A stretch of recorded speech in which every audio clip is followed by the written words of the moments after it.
Welcome in to another edition of Gold and Black Radio. I'm your host, Derek Schultz. It's already the month of May, if you can believe it. And generally this time of year, we start really sort of slowing down, certainly from a football standpoint, as traditionally speaking, spring would have wrapped up by now. And definitely from a basketball standpoint, too, as the season had just ended 6-7 weeks ago. But in today's world with the transfer portal and everything else, as you guys know, the news cycle keeps on humming. So not only going to talk to Tom Dienhart, I believe we're going to talk to Brian Neubert in today's show as well. So we'll get both ends of the spectrum from men's basketball over to football. But before we get started here on this Tuesday edition of the program, I wanted to shout out our dedicated Gold and Black sponsors, including Purdue Federal Credit Union, a proud partner of Purdue Athletics and the official credit card for Purdue fans. Boiler Up, East End Grill, and Ripple and Company, two distinctive bistros across the street from one another on the far end of Main Street, the perfect place for your next event. The Whitaker Inn, this Midwestern oasis, is perfect for a relaxing staycation or weekend getaway. Escape from the ordinary at the Whitaker Inn. Sand Valley Resort, tee times for the 2025 golf season at Sand Valley are now available. If you use their online booking platform, it's easier than ever to find availability and experience golf as it was meant to be. Conveniently located in the breathtaking dunes of central Wisconsin, Sand Valley offers a collection of award-winning courses designed by world-renowned architects that are suitable for all skill levels. Visit sandvalley.com and book your tee times online today. And finally, the Purdue Institute for Cancer Research, which has a history of innovation and one goal for the future: defeat cancer. Purdue brings together world-class Boilermaker scientists from across the university, conducting cutting-edge research that uncovers new ways to prevent, diagnose, and treat cancer. With your support, cancer research saves lives. Join the fight and donate to the Purdue Institute for Cancer Research today. Let's kick things off football-wise, because I do, in fact, have the football background, so I am contractually obligated to do so. And Tom is contractually obligated to join me. He is the goldandblack.com football writer. And Tom, up to, I hope this is current, because I know I actually messed it up last week where I was one short. 23 spring commitments, is that right?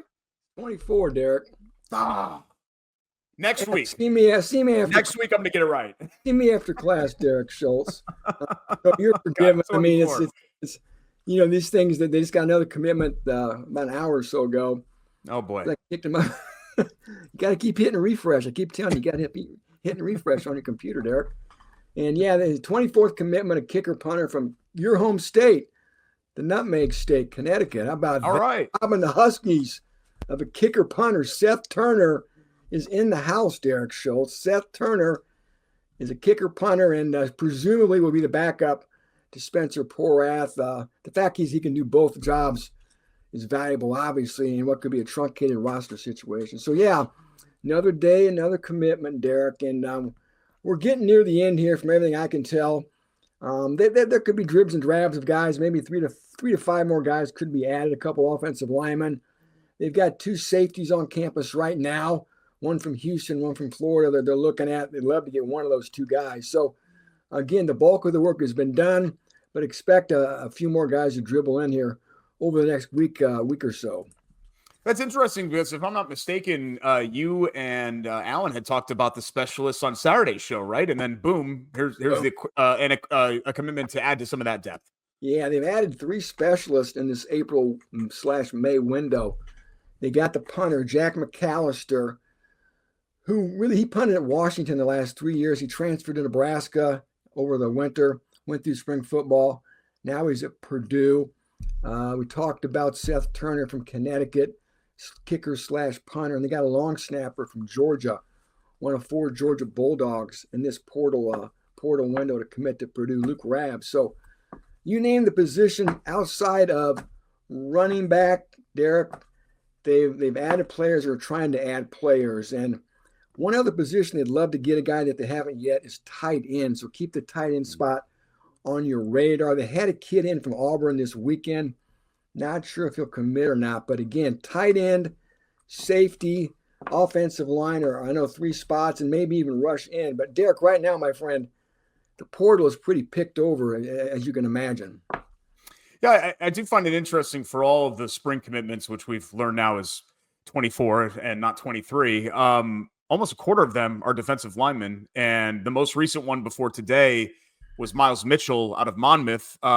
What can you tell us about Miles, Tom, and just that position group in general? Because obviously Barry Odom, really in both trenches, has had his eye on O-line and D-line when it comes to these portal additions. First, do you know where Monmouth is, Derek Schultz? Jersey, right? Go Hawks. They got their Monmouth Hawk. You're right. He's a guy, 6'4", 240, 250. And you're right, defensive line count is 5 in this portal window. 5 offensive linemen as well. So they're trying to get some edge rushers. They think they've got a pretty good start of guys here. Of course, having C.J. Madden back and Trey Smith to begin with, it was helpful, but they wanted to really augment that spot. They got a guy from North Texas who committed about a week or two ago who they think they can help him. We talked about Miles Mitchell from Monmouth coming off the edge as well. So those are some guys that, again, you always want those difference maker spots, defensive ends, cornerbacks, and offensive tackles, guys who protect your quarterback.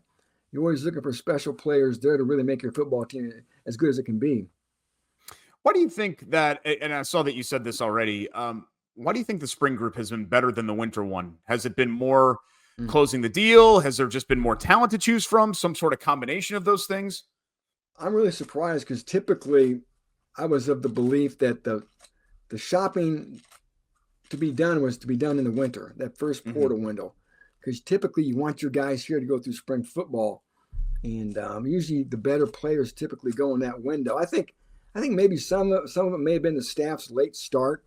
I don't think the staff was fully assembled yet when the portal window opened. That may have put them behind the 8 ball a little bit. But there's no doubt about it, Derek. I think this spring group is appreciably better than what they brought in over that December-January window, which is a good thing, right? I think Purdue's got money to spend too, which obviously helps. And I tell you what, I'm a little bit more optimistic about a few more positions, especially the offensive line. I think they've done a great job on the offensive line. Maybe pulled out at least 3 starters in the spring for the offensive line. I think the receiving corps took a big jump up in the spring by getting the 2 kids from Georgia, led by Nitro Tuggle. And again, I think they're doing some work in the secondary too. I think the secondary is a bit of a concern, Derek. They really don't know how good their secondary is because it really wasn't tested in the spring by the quarterbacking at Purdue. But I talked about the new safeties they're trying to bring in who are visiting right now, and I think that the guys they brought in the spring portal window in the secondary, I think are a little cut above what they got in December and January. It's been a spring of quarterback returns as well. We've talked plenty about Ryan Brown returning, but also Austin Appleby. Now, he's not going to play. He's 31 years old now, but Austin Appleby coming back to the program here 10 years later. Have you had the chance to talk to him, and what kind of role is he going to play with the program? Because here's a guy who basically left 10 years ago, and he's just been elsewhere for the last decade, and bang, here he is back in West Lafayette now.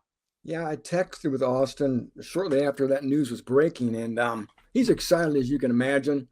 I was working at UAB for Trent Dilfer. I know he'd worked at Mount Union College in Ohio, a Division III power.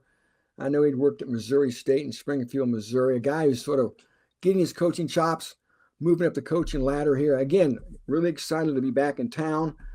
From what I can gather, his role in the past at these other schools has been to coach wide receivers.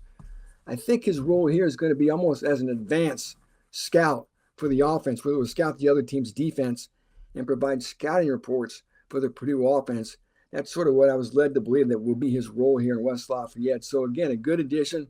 Always good to have another Boilermaker there, Derek. That brings him up to 2 guys, of course, with Lamar Kennard, the running back coach, being the other Boilermaker. Yeah, you like to see some familiarity there in what has been obviously a very unfamiliar situation for just about everybody involved, including the fans. Last thing here, Tom, I was at a school fundraiser dinner, and I was having a conversation with a buddy of mine who's a Purdue grad, and he comes up to me and he goes, "Hey, you thinking 4 wins this season for the team?"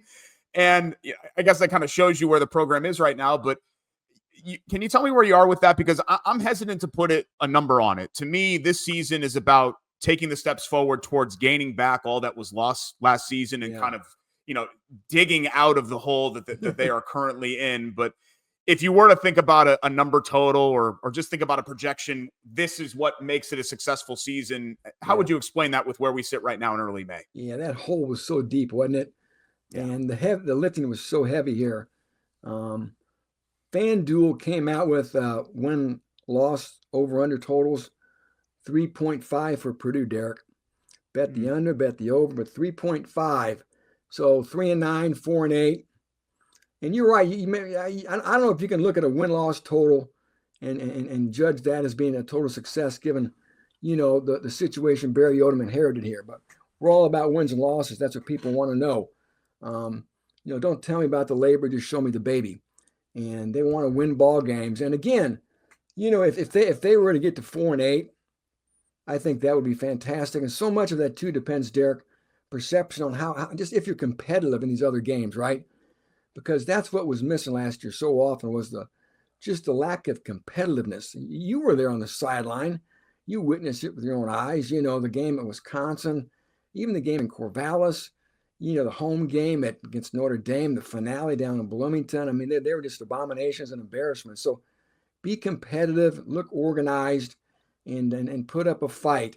And I think our own eyeballs will tell us if that's taking place or not, win or lose. Again, obviously you want to win, but I think there's at least 4 games on this roster you can win, Derek. And you got to win the first 2 at home against Ball State and SIU.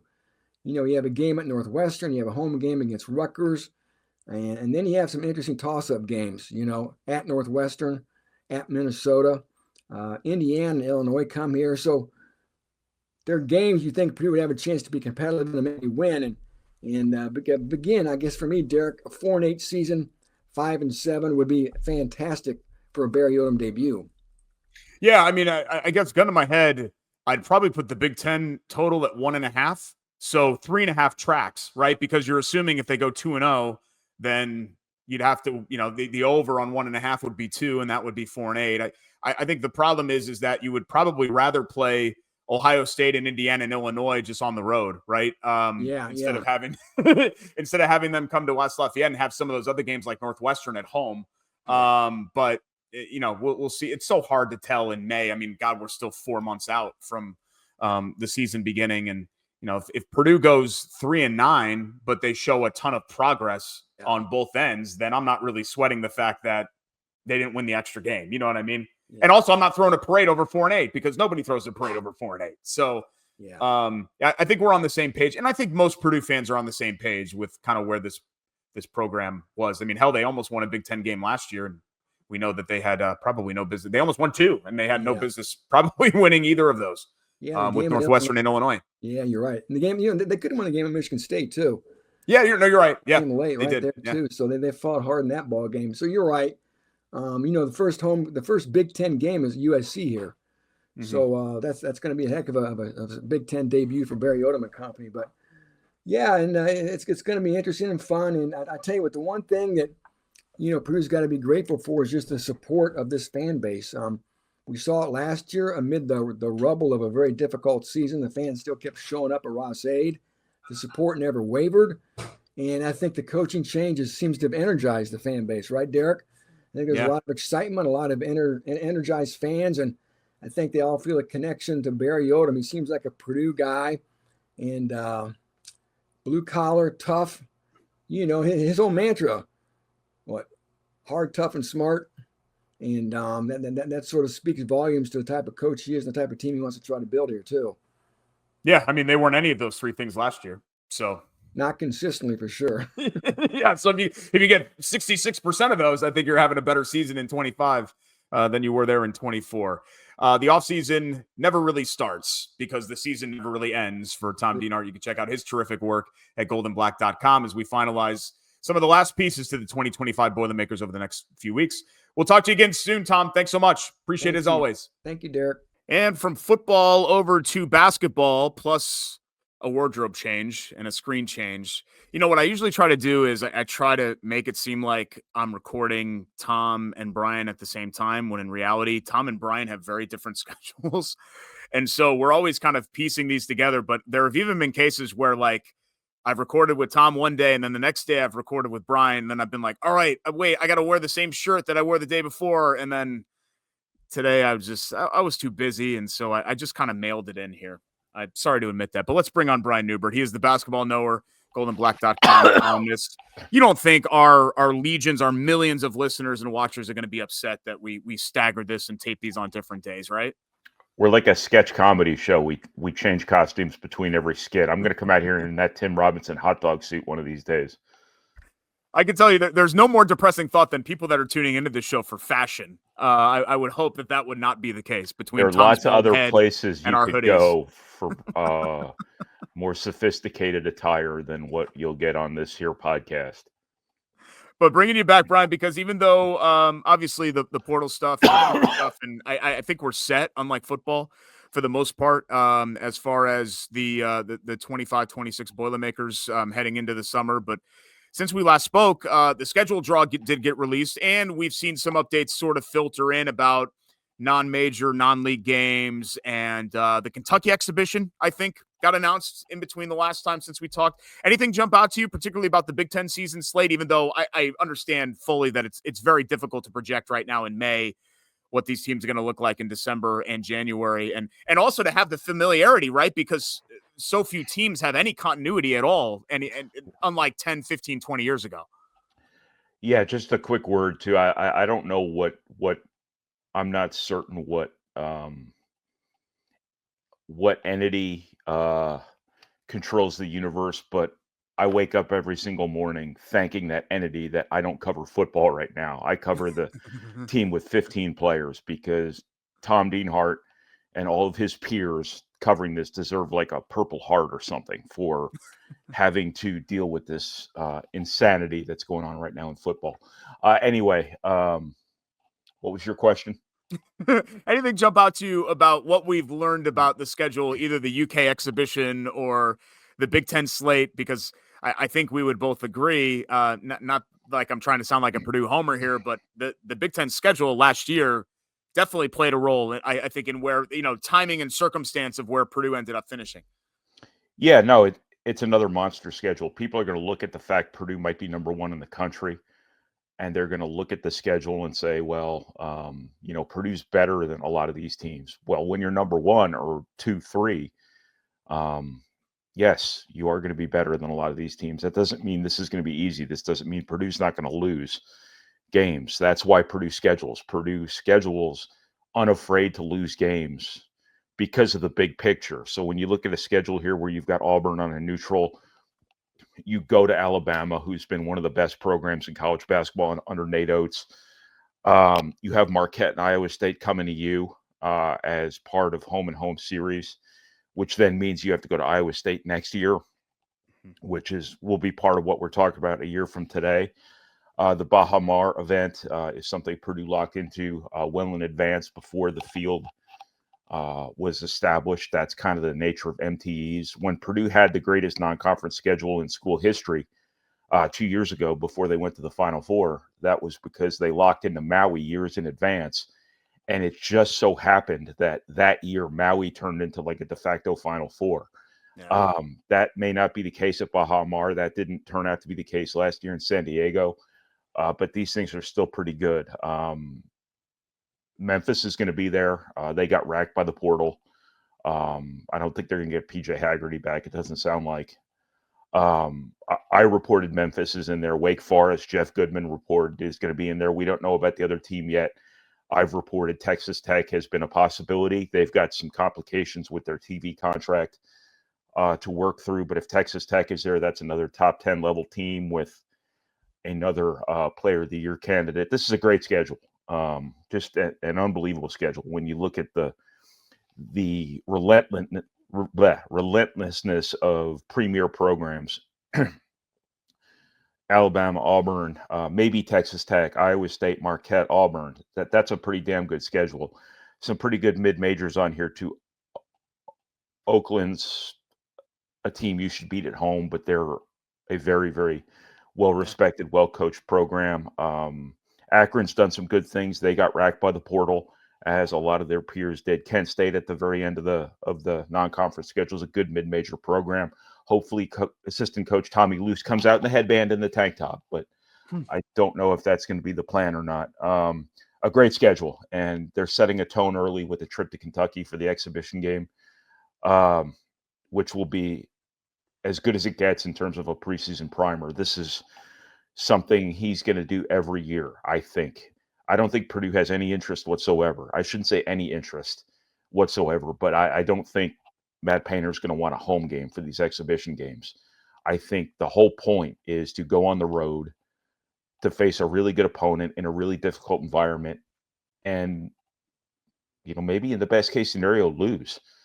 That worked out to their favor against Alabama. I don't know about the Creighton exhibition, what that long-term impact was. You played that game with a team you didn't have 2 games later because Daniel Jacobson got hurt.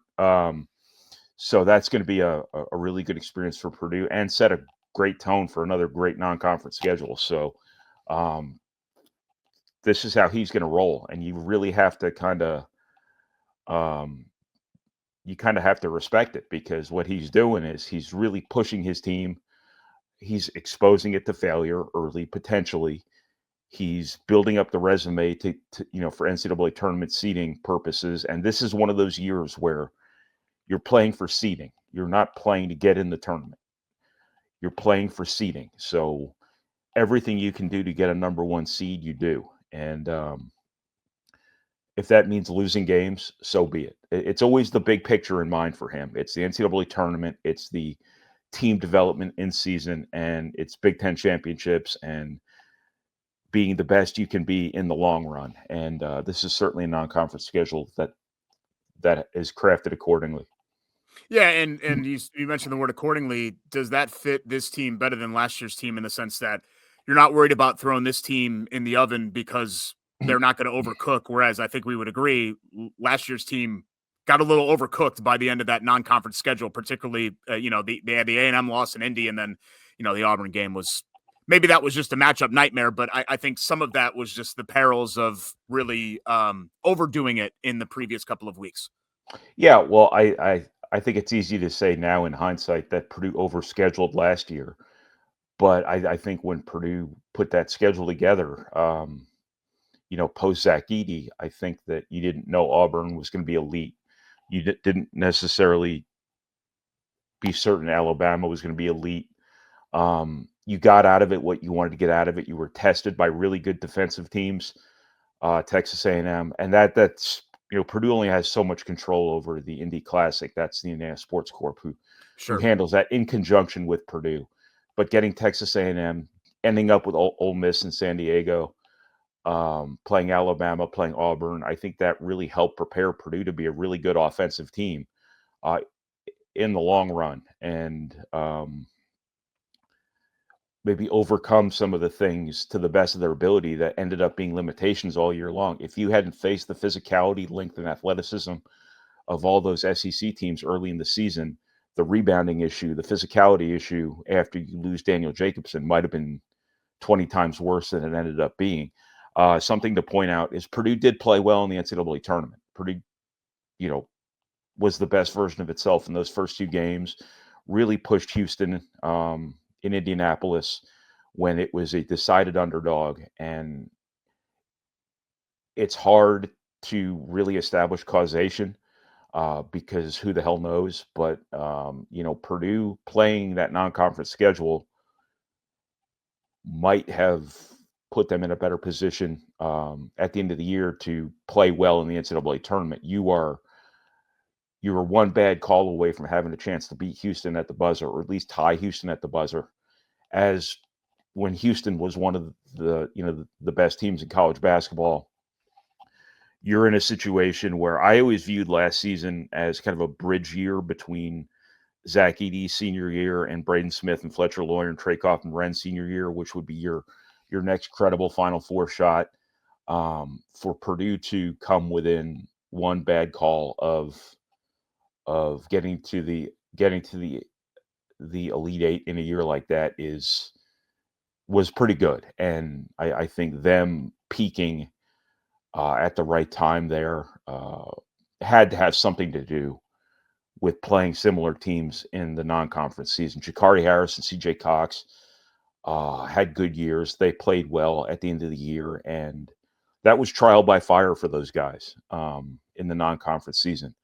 It was part of Purdue's problem in non-conference play is having young guards, but it probably helped them in the long run. And now it's going to put them in a pretty good spot as sophomores to really be in a good spot this year when Purdue's absolutely loaded. Purdue should be one of the best teams in college basketball this year. They have to be better defensively. They have to take care of the basketball, but they will have a non-conference schedule here that will again, be a trial by fire in terms of those two things. So this is how Matt Painter's going to schedule. And you typically schedule for the team you expect to have. You don't always know everything, especially nowadays in college basketball.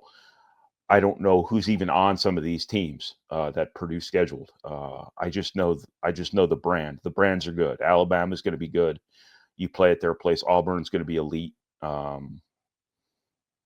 You play them on a neutral floor. Marquette and Iowa State obviously are always good programs. So this is going to be quite a test. Purdue also participating in this archaic form of roster building called high school recruiting, which is happening right now as well. And you took a trip to Fort Wayne. How did that trip go? And where's Purdue with Barry and some of these other 2026 targets? I know you wrote about it a little bit on goldenblack.com, but just kind of where we sit today, first week of May, how's that class shaping up? Yeah, the carry on Barry part of this is going to be interesting. He's the 6'5", 205-pound wing from Avon who is a really high-end athlete, a really good transition player, potentially a really good defensive player. I think there will be some skill work that'll be part of his development story wherever he goes. But I think, Purdue got on him during his junior year, and I think they're really interested. And I think it's a situation where you got to be sure, because if Purdue becomes that high major offer, chances are they're getting him. And I think he's just seeing him for the first two times, or I saw him play 3 games, seeing him for the first times that I've seen him play, he's good enough to play at the high major level. He's good enough to play at Purdue. Again, skill development is going to be part of this, but Purdue's good at that. And I just think the opportunity to get a really high level athlete like him that really they don't have right now, and that's irrelevant to this conversation because Kerryon Barry wouldn't be here till 2026 if Purdue takes him. But no, it's really going to be an interesting story to watch. The evaluation period is next weekend. Matt Painter will see him play in Memphis, and it wouldn't shock me at all if he's a guy who ends up getting an offer. There's a story on him on our site at goldenblack.com. There's video of him up at goldenblack.com if you want to see who I'm talking about, see what he's all about. But there were a couple other guys playing up there this weekend too. Isaiah Hill, the 7-foot 2027 player who's going to be a national recruit, who I think Purdue's way ahead of the field on. Purdue's arguably the best place in college basketball to go if you want to be a big guy. If you are a big guy and you want to get better, you want to get used, there's nobody with a better track record who isn't just recruiting plug-and-play McDonald's All-Americans every year. So Isaiah Hill is going to be a big part of Purdue's recruiting story here moving forward. I'll have video and a story of him up here soon.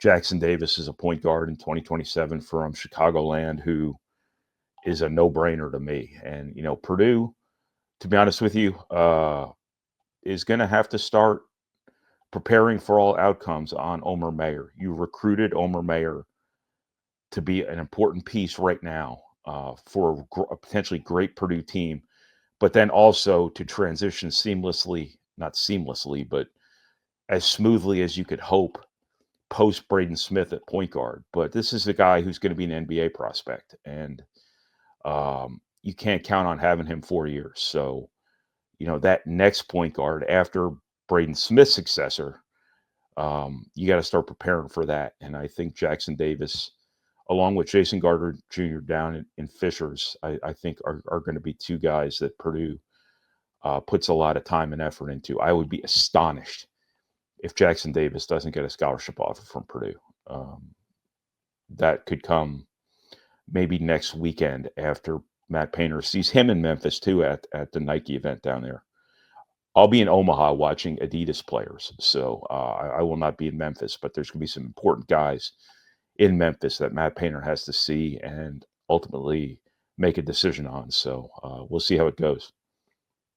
Last thing, I have a Fort Wayne take that I wanted to share. I know your travels have taken you there over the years, and there have been a lot of Purdue players, Raphael Davis, Caleb Swanigan, Caleb Furst, Grady Eifert. There have been a lot of Purdue guys from the Summit City. I had not been there in a long time, and we took James down there a couple of, maybe like a year or two ago. And downtown with the water, and it was all like renovated and nice, and they had like a cool kids museum, and they had nice places to eat. And I was kind of like, hey, like Fort Wayne's kind of cool. Like 20 years ago, I felt like Fort Wayne was like Subdivision USA, and it was super sleepy, and there was not a lot happening downtown. And now I feel like it's actually like worth going and visiting. I don't know if you felt the same way. You're not an Indiana person, like neither am I. So I'm trying to find other areas of Indiana to complement besides Indianapolis, and that's one for Fort Wayne for me. I don't get very deep into Fort Wayne. Admittedly, I tend to spend all my time around the mall area off of Lima, Coldwater, Jefferson. That's where all these events are. I've been to downtown probably only a handful of times in my life. I went to a wedding at the Botanical Gardens one time. That was cool. I have no issues with downtown Fort Wayne, but I'm not the Chamber of Commerce here either in terms of downtown Fort Wayne. I've heard good things. I can't say I've experienced all of those good things quite yet. I've heard good things about the zoo. Zoo's cool. But I don't get very deep into Fort Wayne culture when I'm up there. So I'm probably not the person to ask. I have no issues with Fort Wayne. I like Fort Wayne. So that's what I got for you. As long as you're in a place that has a McDonald's that stays open and has a fountain that dispenses Diet Coke, you're pretty much good, regardless of where Omaha, Fort Wayne, wherever you're going, right? You're pretty much good. I just need places with Wi-Fi and places with tables where I can work at bizarre hours. Yeah. They're becoming fewer and farther between. I've found myself having to work in hotels. I'm the guy who often is sitting in the Fairfield Inn breakfast area at 3:00 in the morning after NCAA tournament games, just me and the person behind the desk. And then the person behind the desk mysteriously disappears for a while. It just kind of leaving me with the waffle maker. And they must really trust me to not walk off with that waffle maker. So that's kind of the nature of being a sports writer. Sometimes you don't work conventional hours. But that's what we all signed up for. So can imagine the chaos the next morning at a Fairfield Inn if there is no waffle maker. Imagine all the children looking for their waffles chaos. Who would be completely despondent. You horrible person in the Fairfield Inn. So check out Brian's work as always, recruiting and anything and everything right here at goldandblack.com. The coverage and the season never really ends for Brian and the rest of the crew over there. Thanks so much, my man. Appreciate you making time for us as always, and we'll talk to you again soon. No problem, Derek. Thanks, man. That's our friend Brian Neubert, and that is our show. Gold and Black Radio is brought to you, as always, proudly by our great sponsors like Purdue Federal Credit Union, the official credit card for Purdue fans, East End Grill and Ripple & Company, two distinctive bistros across the street from one another on the far end of Main Street in Lafayette, the Whitaker Inn for unparalleled comfort and cuisine. Visit the Whitaker Inn. Sand Valley Resort, tee times for the 2025 golf season at Sand Valley are now available. Visit sandvalley.com and book those tee times today. And finally, the Purdue Institute for Cancer Research, which has a history of innovation and one goal for the future: defeat cancer. Join the fight and donate to the Purdue Institute for Cancer Research today. And don't forget to hit the like, subscribe, all that stuff on your favorite podcast platform for Gold and Black Radio, Saturdays, simulcast, and everything that we do here. You can leave a positive review as well. Don't lie, but if you if you like this show, and hell, if you're listening this long and you can hear me talking right now, then chances are you like this show. Go ahead and leave us that positive review and the rating, and we would really, really appreciate it. And check out for our Gold and Black Radio listeners, we have the promo code PU1 at goldandblack.com when you purchase a monthly subscription to the site, and you get 2 months for $1. 2 months for $1. Subscribe to goldandblack.com on YouTube, Apple Podcasts, Spotify, and enable alerts as well. Go ahead and do that. New highlights videos are uploaded regularly, so we're hitting you from all angles here. The podcast platforms, our YouTube channel, and of course the OG, the site goldandblack.com. If you're not a subscriber, use code PU1 and get your first 2 months for $1 and check out all the fantastic coverage from Brian, from Tom, from Karpik, from Carm, from everybody right here on the family at goldandblack.com. But my name's Derek Schultz, and we will see you next time. Thanks so much for listening to another edition of Gold and Black Radio.